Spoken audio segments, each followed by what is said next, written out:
Mga kababayan! Ganda oh. Canola oil. Ayun ang usod tinatanim dito.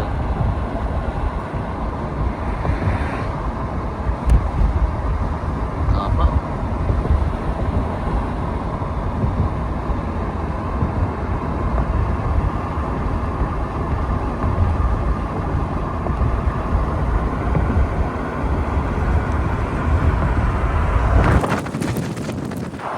Takot ako matanggal yung cellphone.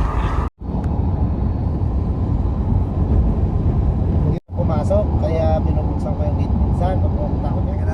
Teka lang. Guys, ito nga pala yung canola oil na tinatawag. Canola oil. Yan. Ito ginagawang oil sa amin. Pwede bang kumuha na isa dito? Siyempre, Patay pagbayarin. ako bahala dyan. Ari-arian ko yan eh. Ayan guys, ito. Ginagawang cooking oil sa amin. Tingnan. Paano kaya ginagawang oil to? Yan eh. Ewan ko. Ginong niya. Oo, ngangatain mo muna. Ayoko. Di ba? Okay.